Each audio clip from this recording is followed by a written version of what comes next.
Atención, publicistas y publicistas.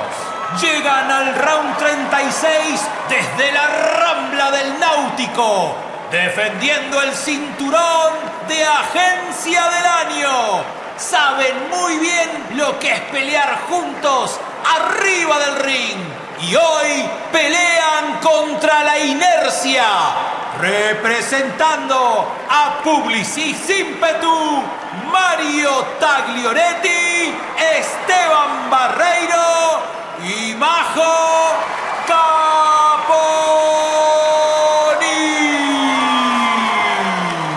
Ideas al ring.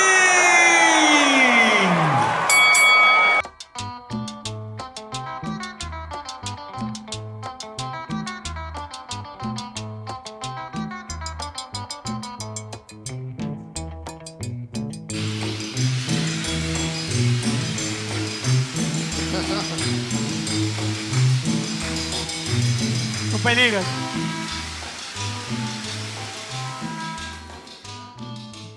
Buenos días a todos. Qué lindo ver la sala tan llena un sábado después de una fiesta que en algunos casos creo que duró hasta las 6 de la mañana, en otros no sé. Así que súper agradecidos que estén todos acá, con ganas de escucharnos.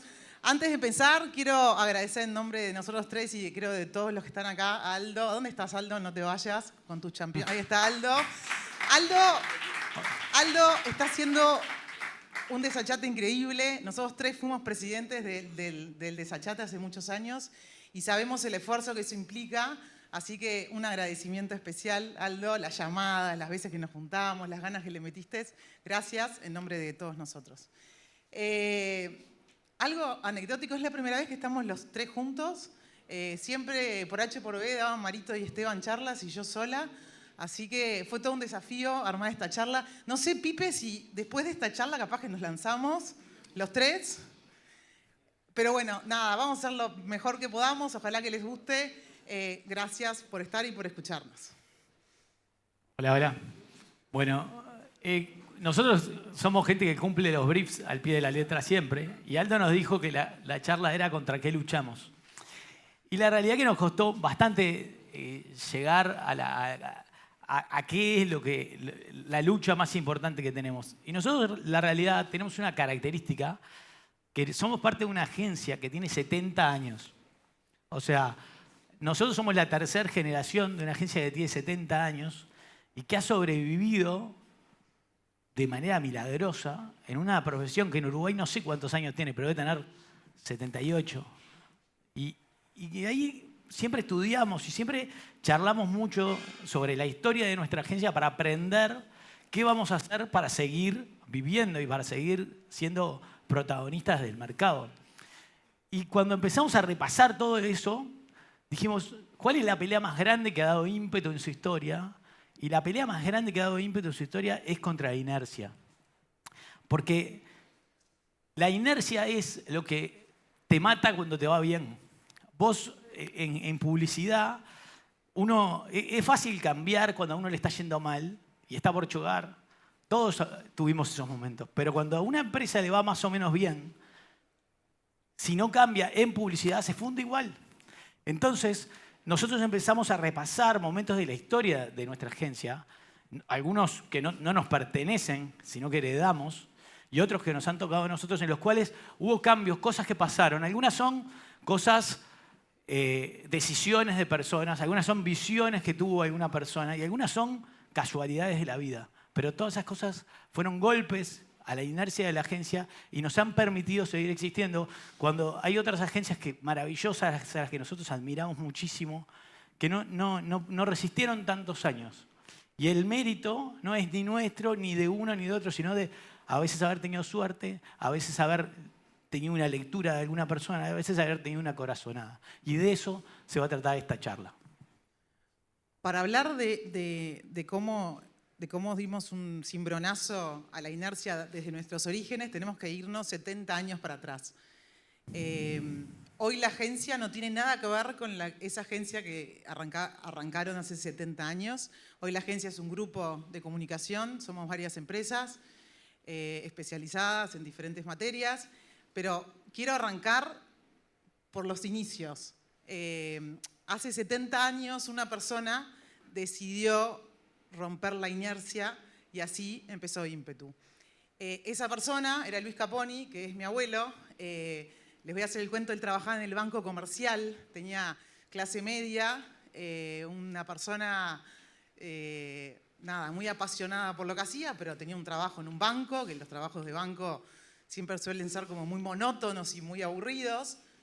Y un día empezó a trabajar en tiendas por departamentos Angenstein, haciendo vidrieras. Y ahí descubrió su amor y su verdadera pasión, que lo hizo romper con la inercia. Descubrió la publicidad. Hace 70 años la tele no existía, solo existía radio, prensa, y hace 70 años fue y le dijo a sus padres que iba a dejar de trabajar en el banco, que iba a tener el futuro asegurado de toda su familia para empezar a trabajar en publicidad. Y ahí fue que entró en Cruz Propaganda, una de esas tantas agencias que quedaron en el camino, que hoy ya no existen, y empezó sus primeros pasos. Al tiempo, con Raúl Barbero, deciden seguir rompiendo con la inercia y fundan Ímpetu. Sin dudas, la agencia de hace 70 años no tiene nada que ver con la que es hoy. Ellos fueron pioneros, creo que marcaron como un hito de la publicidad moderna en Uruguay. Hicieron cosas muy memorables, marcas como Bascolet y Bracafé que se crearon en la agencia. Todos se ven acordar, no sé si todos, pero capaz que algunos, el Ímpetu, organización publicitaria, que juntaban los dos dedos. Bueno, eso hacía la coproducción con los canales y transmitían los partidos y las Olimpiadas, ¿no? Y las Olimpiadas también.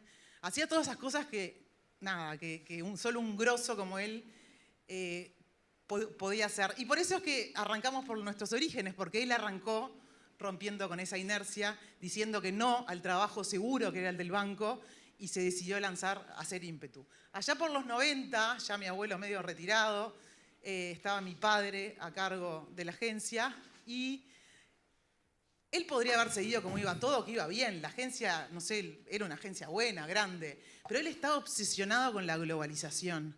Mi padre no estudió comunicación, no estudió marketing, porque no existía la carrera, como estudiamos nosotros tres y casi todos de los que están acá, y lo formó Nestlé. Nestlé es cliente nuestro hace muchísimos años, más de 50 años, y Nestlé se lo llevó a Argentina, lo formó en Argentina, y él le debe mucho a Nestlé. Y la agencia ahí era Ímpetu. En un momento nos asociamos con Lintas, después Lintas, cuando fue Low, dejamos esa sociedad y apareció Publicis. ¿Y saben cómo apareció Publicis en nuestras vidas? Que siempre lo cuento a todos los chicos de la agencia, porque es algo... Publicis apareció porque Nestlé le dijo a Publicis, venía a conocer Ímpetu. Nestlé era cliente nuestro hace muchos años, como les dije, porque nosotros trabajamos para Homero Fernández y compañía, que era la empresa que Nestlé compra, y Nestlé le sugiere a Publicis tocar la puerta nuestra. Y así fue que nosotros nos fusionamos y nos asociamos a Publicis en el 2001. Entonces, sin duda, sin mi abuelo, nunca hubiese existido Ímpetu, pero sin mi padre, y si él no hubiese roto con esa inercia, si él no hubiese zafado, tampoco hubiese existido Publicis Ímpetu.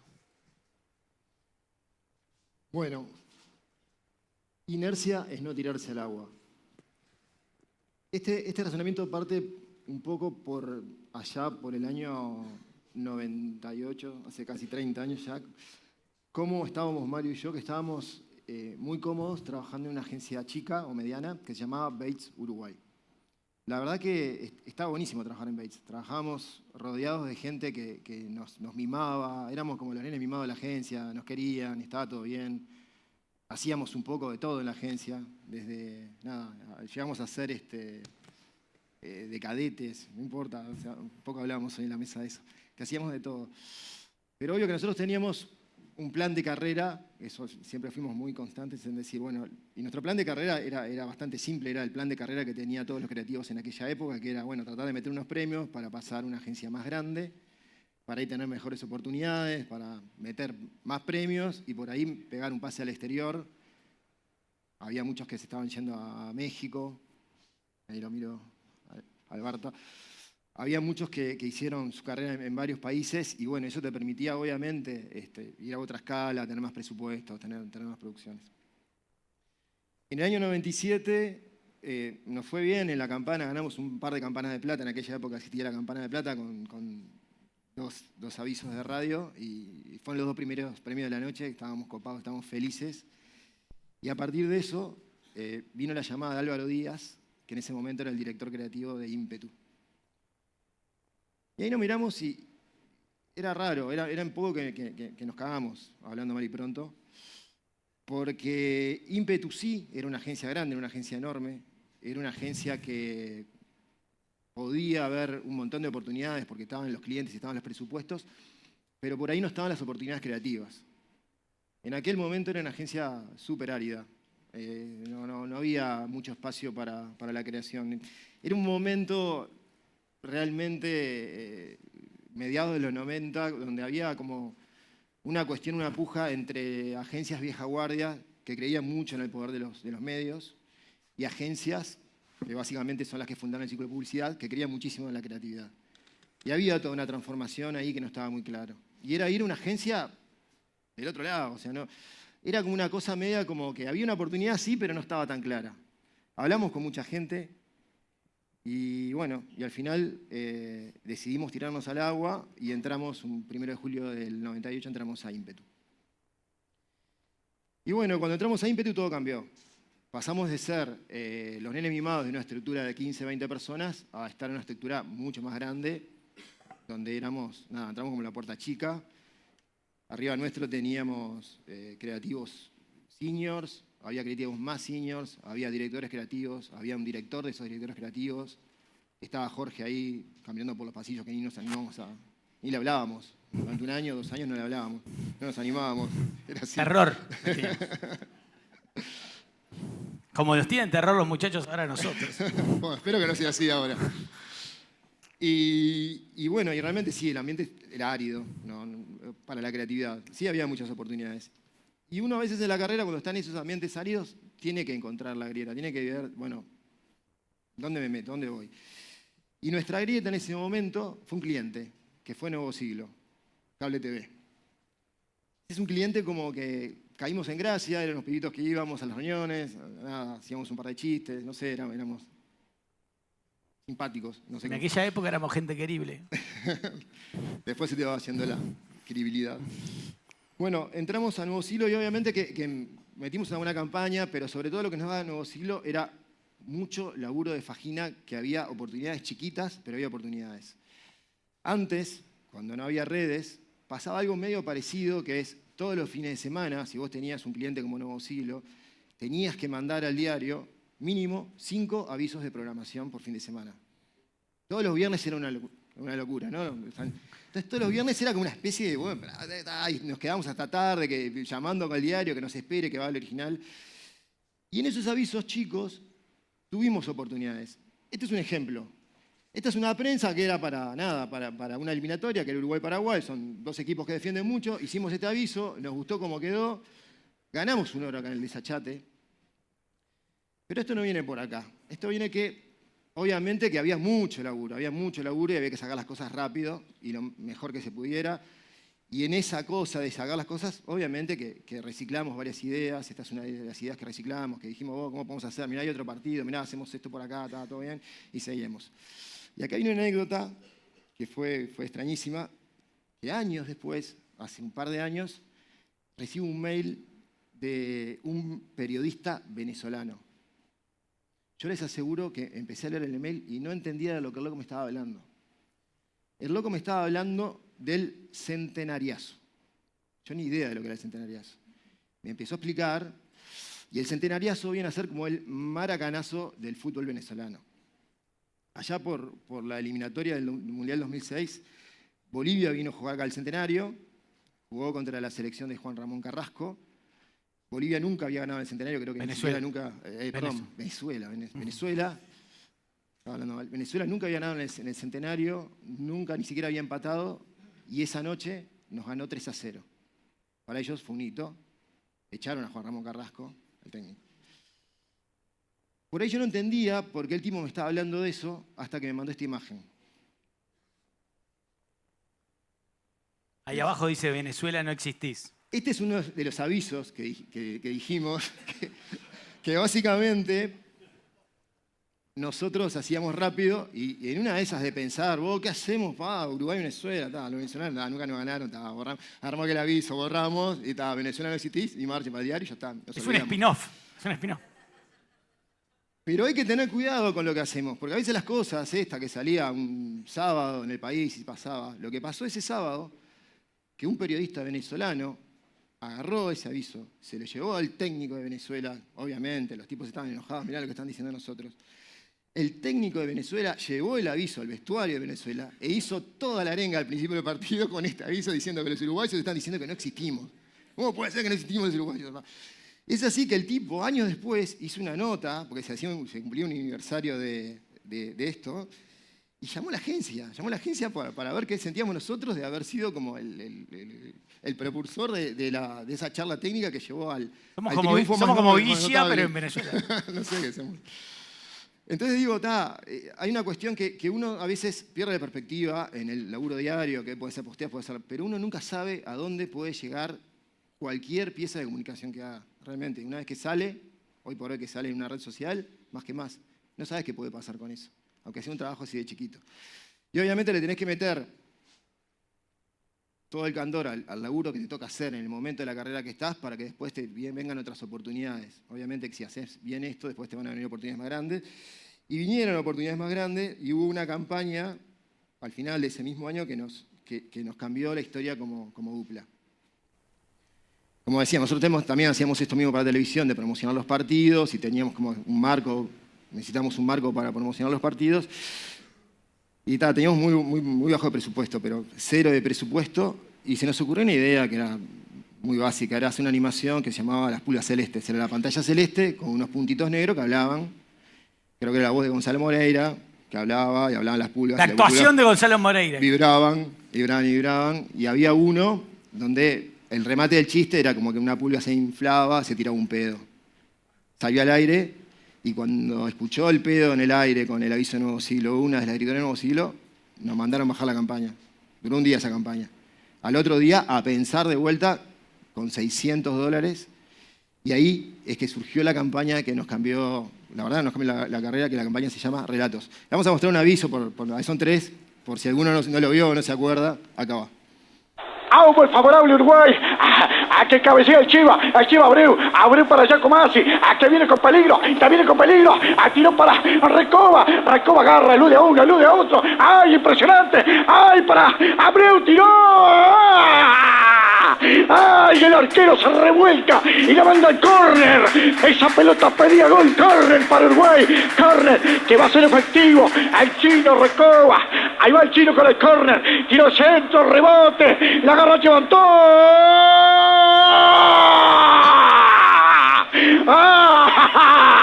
¡Afuera! Acaricia el ángulo de la pelota. Increíble, se salva Argentina. Uruguay mejor. Uruguay impresionante. Un ataque diabólico. Una pelota diabólica del Chevantón.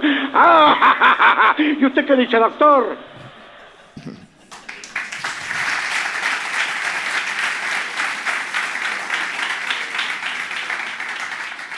Relatos a nosotros nos cambió la vida, posta. Ese aviso lo hicimos en una tarde, nos fuimos a La Mayor, estaba Andrés Méndez, que era el producer, me acuerdo. Nunca pensamos que iba a pasar lo que pasó. Pero tantas veces habíamos tirado al arco con cosas como esa de Venezuela que algún día le teníamos que invocar. Entonces llegó Relatos. Y recuerden nuestro plan. Nuestro plan era meter una idea que nos diera premios para irnos para afuera. Ese era el plan de nuestra carrera. Cuando hacemos Relatos, pasaron cosas maravillosas. Ganamos acá todo lo que había para ganar, pero después ganamos en el FIAP. Esta pieza llegó a ganar, y todavía no lo entiendo por qué, le ganó en una categoría a el aviso de Aerolíneas Argentinos Sombra. No entendí nunca por qué le ganamos, pero le ganamos. Ganó oros en el FIAP, ganó en todos lados. David Droga era el director creativo mundial. David Droga, el pope que todos conocemos, era el director creativo mundial de Publicis y nos mandó un mail a nosotros que no podíamos creer, mandándonos la traducción para hacerlo en festivales de inglés. ¿tá? Y nosotros, por supuesto, la copiamos y la pegamos porque era David Droga y lo mandamos a todos los festivales y nos fue muy bien. Pero esto trajo lo que nosotros tanto esperábamos, que era que nos llamaran de una agencia de afuera. Porque lo queríamos ir. Uruguay estaba todo fundido. Ustedes piensan en el 2003, ¿no? Es como ahora que estamos todos bien. No, estábamos todos fundidos, la empresa estaba rota y las oportunidades estaban en otro lado. Entonces ahí pasa que nos llaman de J. Walter Thompson, México. Nos reunimos en Buenos Aires con, no me acuerdo el nombre del hombre, Jimmy no sé qué, no importa, no me acuerdo, no sé. Jimmy Evans parece una estrella de rock, pero puede ser alguien. Y nos hace una oferta, nos pagan mucho más de lo que nos pagaban en ímpetu.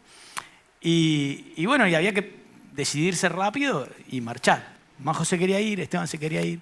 Pero las vueltas de la vida hacen que un año antes, más o menos cuando salió Relatos, yo estaba en París, estaba visitando a Majo, porque Majo hizo una pasantía en Publicis Conseil, frente al Arco de Triunfo, un lugar increíble.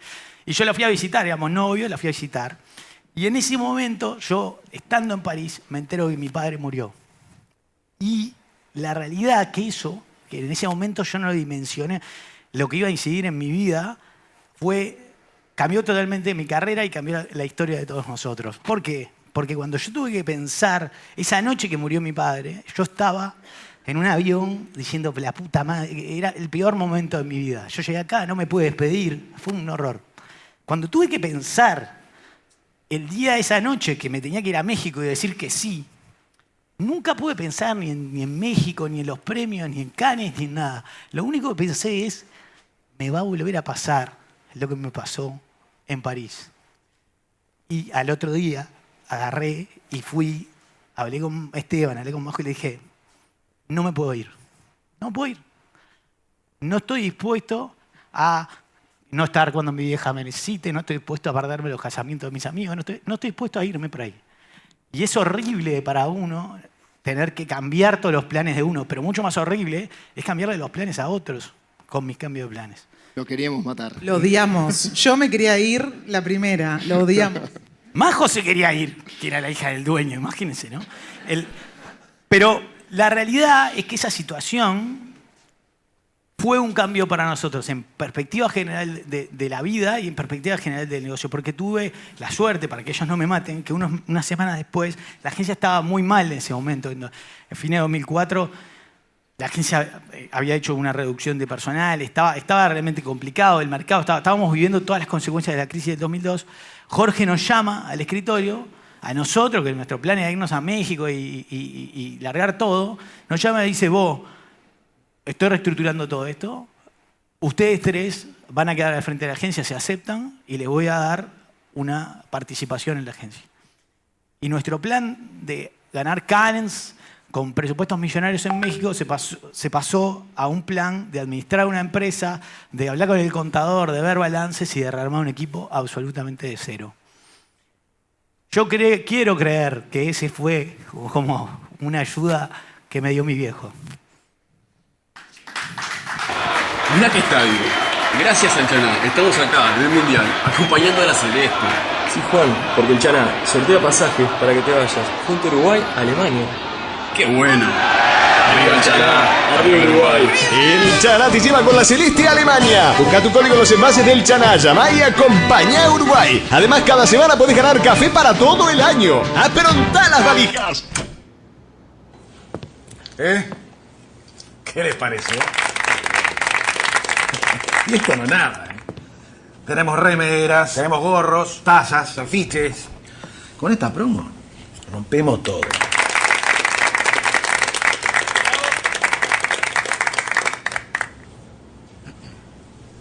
¿Y si no clasificamos?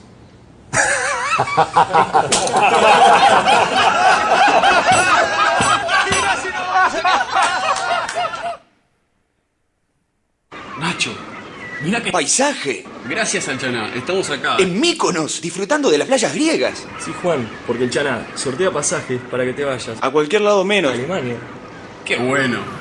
Arriba el Chará. ¡Arriba Míconos! El Chará te lleva A cualquier lado menos. a Alemania. Busca tu código en los envases del Chaná, llama. Y viaja donde quieras. Además, cada semana podés ganar café para todo el año. Aperontá las valijas. El Chará te lleva A cualquier lado menos. a Alemania.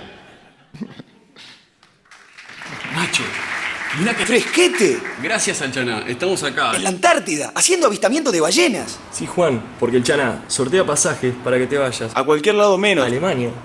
¡Qué bueno! Arriba el Chará. ¡Arriba la Antártida! El Chará te lleva A a cualquier lado menos. Alemania. Busca tu código en los envases del Chaná, llama. Y viaja donde quieras. Además, cada semana podés ganar café para todo el año. Aperontá las valijas. El Chará te lleva A cualquier lado menos. a Alemania. Cuando renunciamos a irnos a México, por mi fantástica reacción, realmente creímos que nunca íbamos a poder ganar un premio en Cannes. Porque no íbamos a meter plata, porque además la agencia era un incendio y teníamos que arreglar otras cosas, fijar otras cosas. Pero igual siempre nosotros tuvimos en mente que queríamos que la agencia fuera una agencia querida por la creatividad. Y teníamos un montón de gente que en ese momento estaba empezando con unas ganas bárbaras. Esta campaña fue los creativos, eran el Negro Méndez, Pablito Cáfaro, que anda por ahí, el área Damiani.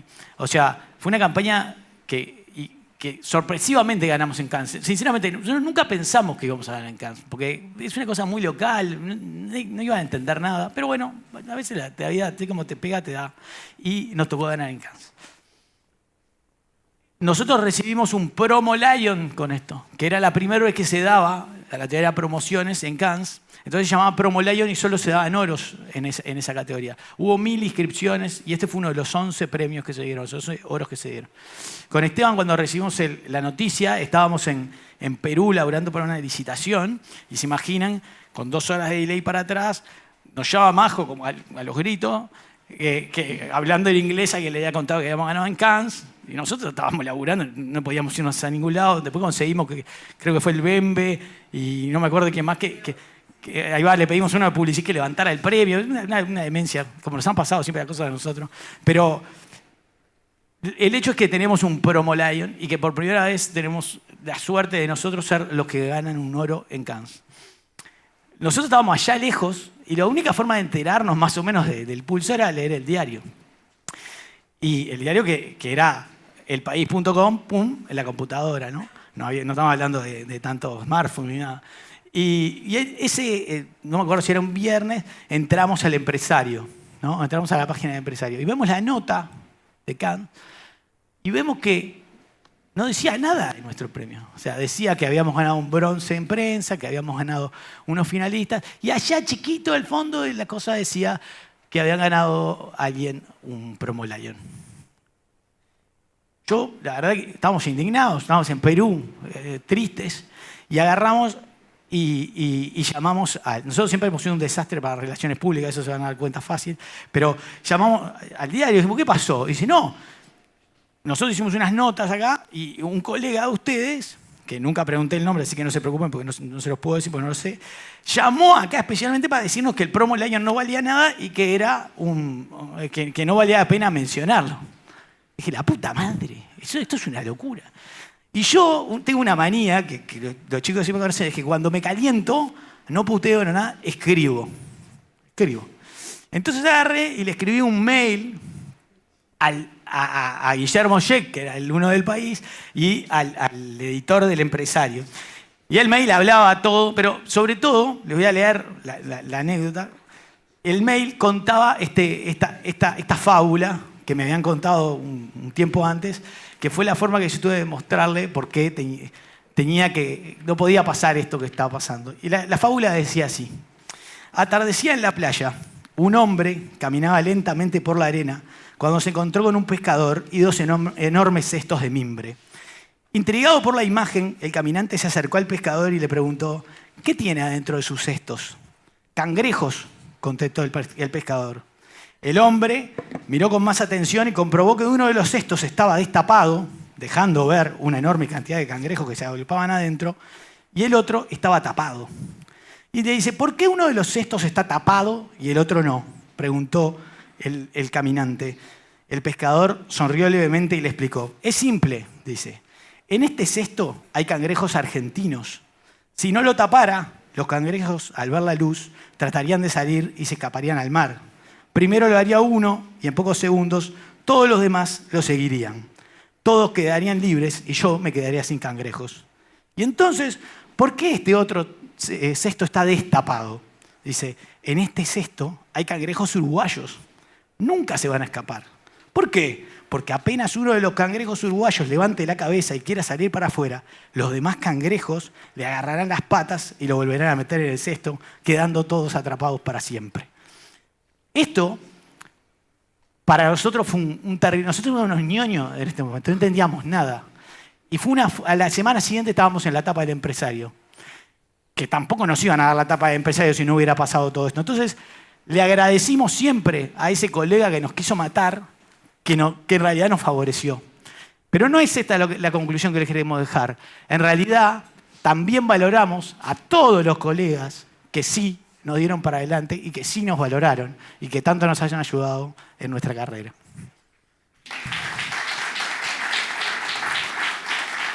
Y por eso es que el próximo punto es inercia es creer que no se puede aprender de los colegas. Yo soy hija de publicista, soy nieta de un publicista y para todos ustedes o para la gran mayoría, capaz que acá hay hijos se creen que es algo muy fácil cargar con esa mochila, con ese apellido. En mi caso no lo fue, por eso me quería salir corriendo a México. Yo le decía a Marito, yo me quiero ir, ya estuve en París, me quiero ir a México y hacer mi camino. Ya tenía trabajo en Publicis México. Pero un día alguien me ayudó a romper y a creer que los colegas sí nos ayudamos. Y fue Claudio Invernici. Un día me suena mi celular, yo tenía 20 y pocos años, y me dice, hola Majo, soy Claudio Invernici y estoy buscando ejecutiva de cuentas para mi agencia. Y todo el mundo dice que vos sos la mejor, o una de las mejores, y no me quiero sacar el privilegio de hacerte una entrevista y que vengas a la agencia. Yo les juro que quedé como choqueada. Me acuerdo que fui y le dije, Mario Esteban, no saben lo que me pasó. O sea, me llamó Invernici para que me vaya a trabajar con él. ¿En qué cabeza se le puede ocurrir que yo voy a aceptar? Y fui a la entrevista, obviamente le dije que no, y era obvio que le iba a decir que no, pero no saben lo que me ayudó Claudio a salir de ese pensamiento de yo no puedo porque soy hija de... No saben lo que me ayudó y siempre que nos juntamos, hoy ya con una relación de muchos años y de amistad, lo que me ayudó. Y por eso es que creemos que los colegas nos ayudan. A nosotros, cada vez que vemos una campaña de un colega bueno, aprendemos de eso y lo hablamos en la agencia con todo nuestro equipo. Cada vez que nos va mal en la campana, nos calentamos, pero aprendemos y nos desafiamos a que nos vaya mejor. Y por eso es que realmente para nosotros los colegas son importantísimos, aprendemos de ellos y es parte de este shock que hacemos para salir de nuestra zona de confort. Muy bien. Inercia es quedarse quieto y a veces, y en este sentido va a ser medio literal. Allá por el 2013 nuestra situación era esta. Habíamos ganado premios, habíamos ganado un oro en Cannes. Nuestra reputación creativa como iba en aumento, nosotros sentíamos como que los colegas nos respetaban. A nivel de negocio, acá ya no hablando como creativo, ¿no? Sino hablando como director operativo de una agencia que estaba buscando crecer. A nivel de negocio los clientes venían creciendo, pero no sentíamos que nosotros en ese momento éramos una agencia respetada, como de las principales opciones que tenía un cliente a la hora de llamar a una licitación. No se estaba dando. Y la verdad que nosotros la verdad que nuestra forma siempre fue trabajar mucho, rompernos el alma trabajando, siempre buscamos la excelencia creativa. Y en determinado momento te das cuenta que con eso solo no alcanza. Por lo menos a nosotros no nos alcanzó. Hacen falta otras cosas. Y cada uno sabe en este negocio con las armas que tiene. Obviamente que una de nuestras armas era la excelencia a la hora de trabajar. No es nuestra mejor arma el carisma, es así. No es nuestra mejor arma el manejo de los medios para promocionar a la agencia. Es algo que no nos sale bien. Y esas cosas, a veces, cuando las querés hacer y querés hacer algo que no te sale naturalmente, se nota forzado y tiene como... se genera lo contrario a lo que buscas. Entonces ahí, nosotros en ese momento históricamente la agencia estuvo en un edificio en el centro, en Colonia y Convención. Ocupábamos los últimos pisos, el 7º, el 8º, el 9º. En el 9º había una barbacoa que estaba divina, una vista espectacular. El Crio Grill, ahí hacíamos asados con los clientes. Funcionaba bárbaro la oficina. Lo único que no tenía es que no tenía visibilidad. Entonces tomamos una decisión súper práctica. Vamos a mudarnos. Vamos a buscar una casa donde tengamos más visibilidad.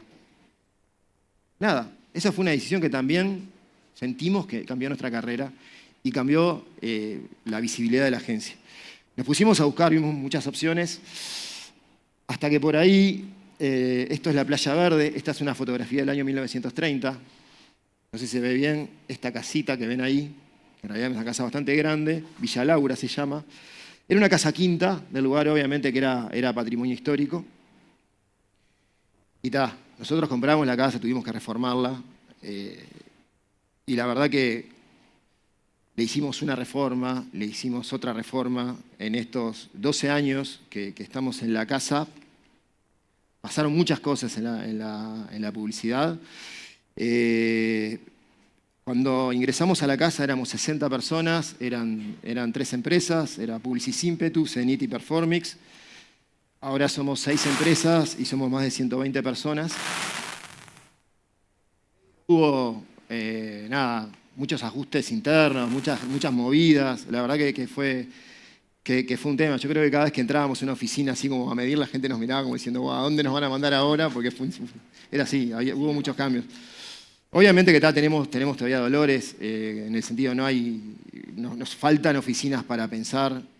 No sé si a todos les pasa, nos falta oficinas para hacer videollamadas. Las videollamadas rodeadas de gente no funcionan, pero bueno, es lo que vamos a hacer.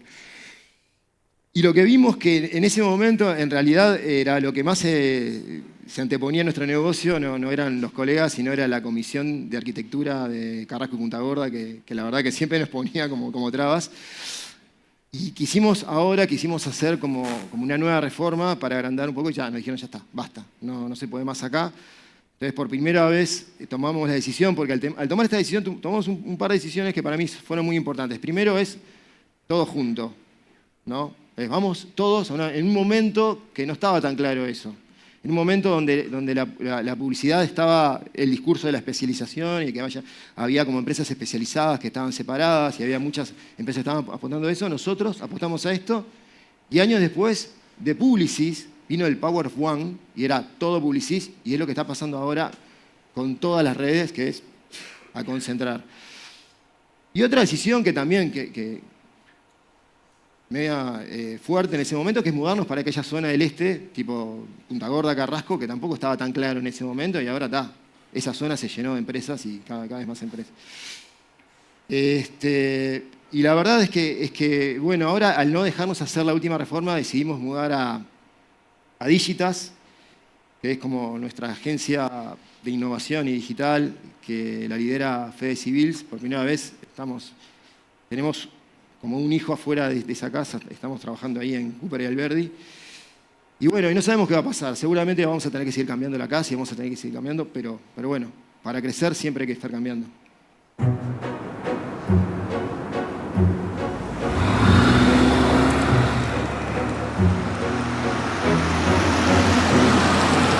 Cada semana, cuando cae la noche, un grupo de uruguayos se reúne a disfrutar de las 2 pasiones que le dejó su vida en Italia: la ópera y los fiambres. Pensando en Italia, hoy nos juntamos con fiambres, saludi, así festejamos. Dame ese jamón, qué gran jugada. En la semana fue preparada. Era habilidoso cuando dribleaba. Hoy sos un grosso armando picadas.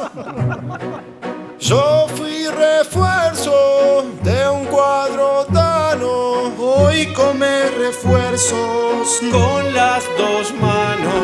Mira qué pegada, tremenda gambeta. Hice un rollito de queso y panceta. Pensando en Italia, hoy nos juntamos con Fiambre Sarubi,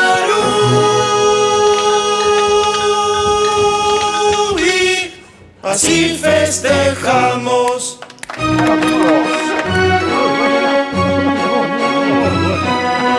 Fiambre Sarubi, hechos en Uruguay con calidad italiana. Sarubi, de familia a familia.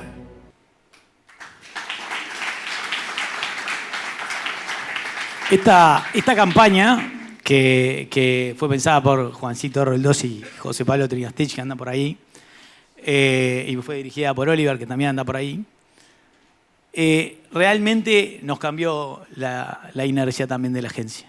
Esta campaña fue un boom impresionante. En un día la tenía en WhatsApp todo el Uruguay. Nunca pensamos que iba a pasar ahí. Mauri Minchile, que no está acá, pero que también tiene mucho que ver con el éxito de esto, lo habíamos mandado a unos grupos de WhatsApp, pero medio random, sin mucha preparación, y nos explotaron los teléfonos a todos. Fue una cosa demencial.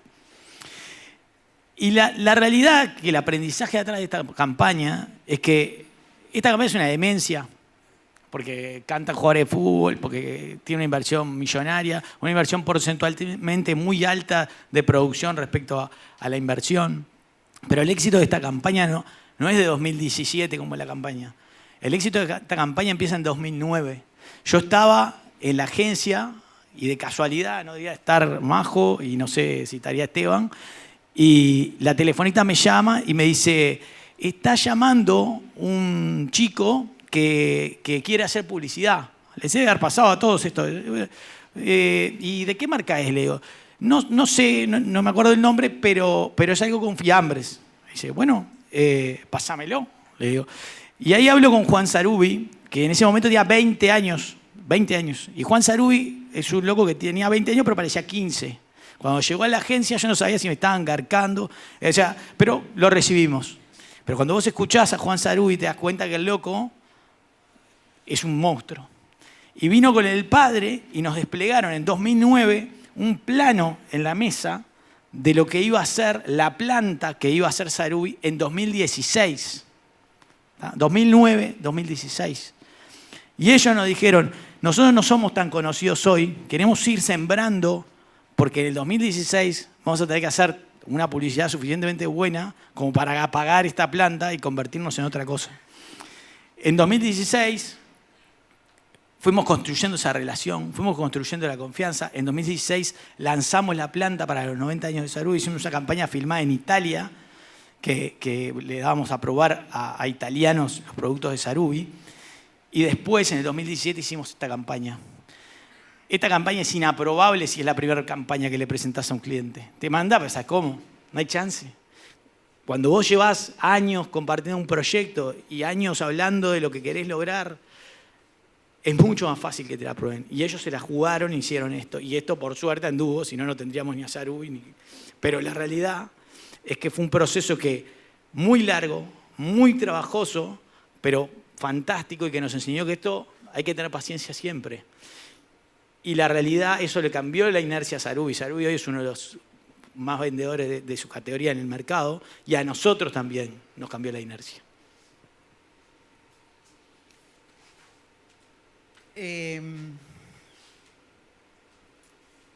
Como saben, somos parte de una red, y ser parte de una red siempre sentimos los tres que trabajar para el exterior no era una opción. ¿Por qué? Porque los Publicis estaban en todos los países, entonces ¿qué va a ir Publicis Uruguay o Publicis Ímpetu o Argentina? Como que siempre que nos resultó como... Nunca lo proyectamos. Y un día me suena el celular y era Sebastián Aguiar, que trabajaba él trabajaba en Uruguay en Claro y se había ido a trabajar a Millicom en Paraguay. Y dice, hola Majo, no sé si me conocés, yo te conozco de la Torre del Gaucho, porque vos vas siempre a las reuniones en Telefónica y Claro está en el piso 3. Dice, sé el laburo que hacen y ahora estoy trabajando en Paraguay. Y cuando llego a las oficinas, el equipo de marketing se brifeaba en las campañas de ustedes, de Movistar, para hacer sus briefs.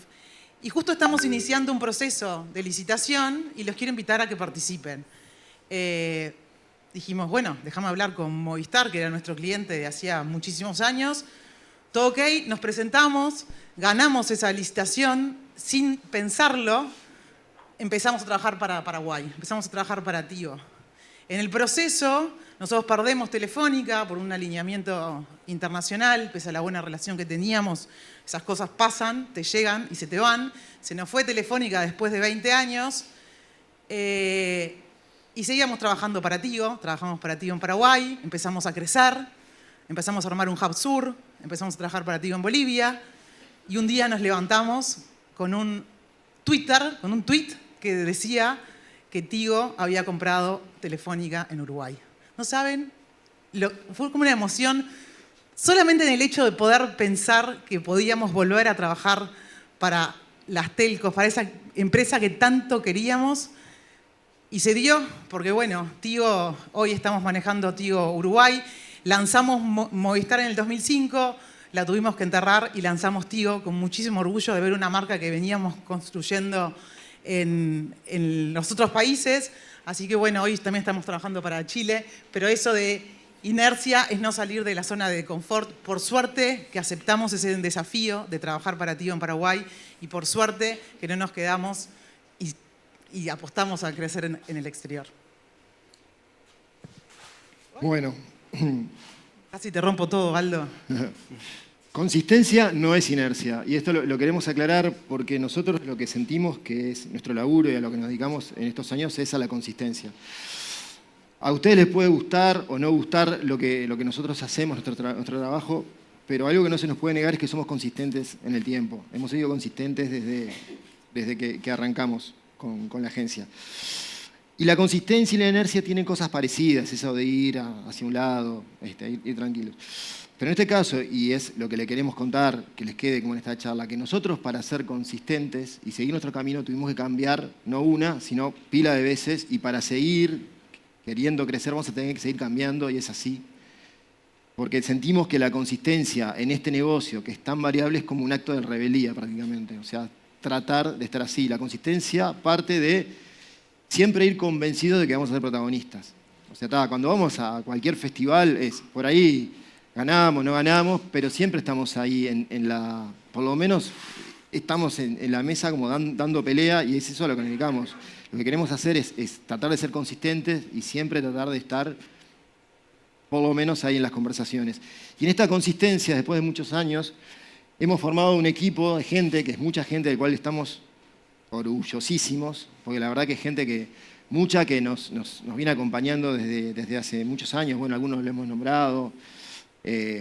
Mauricio Michili, Juan Reldós, José Pablo Trinastich, algunos que se fueron y volvieron, porque tenemos esa cosa de que no sé qué pasa en la agencia, pero hay mucho pase puente, gente que se va y vuelve. Ahí tenemos a Pablo Cáfara, tenemos a Federico Sevils y tantos otros que han vuelto. Y la verdad que es toda gente que nosotros nos sentimos muy bien acompañados porque todos van con nosotros. Y no solamente desde el punto de vista de la creatividad, sino todo lo que es las centrales de medios, Juan Pepe en Zenit, Bruno Vérgolo en Performix, Maggie Morel en Connection, todos vamos al hueso y la verdad que cuando salimos a la cancha, nada, vamos con todo. Y de ahí se forma la consistencia. El día que nos retiremos, vamos a hacer un libro que se llama Surfeando en el Tsunami. Ninguno de nosotros sabe surfear. Pero esta quizás sea la imagen más descriptiva de lo que nosotros sentimos que estamos viviendo. Y creo que les cabe a todos. Nosotros somos esta cosita ahí, que está en una tablita, y esto es todo lo que está pasando alrededor nuestro todo el tiempo. Todos los días nos levantamos con una noticia que nos cambia el negocio, todos los días pasa una catástrofe, y todos los días alguien augura que vamos a desaparecer.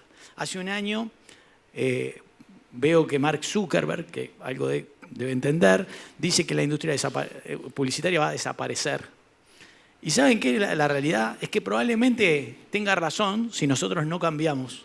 Porque surfear una ola de estas parece que uno está quieto, pero en realidad lo que está haciendo es todo el tiempo corrigiendo, todo el tiempo acomodando el cuerpo y poniéndose al ritmo de la ola. Hoy la ola está recontra complicada, ¿no? Tenemos inteligencia artificial, que es algo que hace unos años no sabíamos ni lo que era, y que puede llegar a hacer avisos como nosotros, y está capaz que mejor que nosotros. Pero nosotros tenemos una esperanza. Y la esperanza es la pasión. No hay pasión para la inteligencia artificial. Y nosotros elaboramos esto porque nos gusta. El tipo que se mete ahí y que se mete en este quilombo y que se arriesga a ahogarse todos los días es porque le gusta, es porque lo quiere hacer. Y eso no hay nadie, no hay ninguna máquina que lo pueda hacer. Es nuestra posibilidad de sobrevivir, abrazar la pasión. ¿Y saben qué? Esto es una buena muestra. Es un sábado, son las 12:10 del mediodía. Hay gente que está resaqueada y nos están escuchando a nosotros. Estamos siendo parte de una charla para mejorar en este negocio. Eso es pasión. Esos son huevos. Huevos son que Aldo se haya tomado 3 meses, 6 meses, 8 meses para hacer esto. Y creo que cada uno de nosotros, si lo hacemos bien, estamos salvados. O vamos a seguir surfeando la ola hasta que aparezca otra ola que nos trate de tumbar. Así que bueno, celebremos la pasión, que es lo que nos queda y lo que la IA no va a poder sustituir. Y muchas gracias por habernos escuchado. Gracias.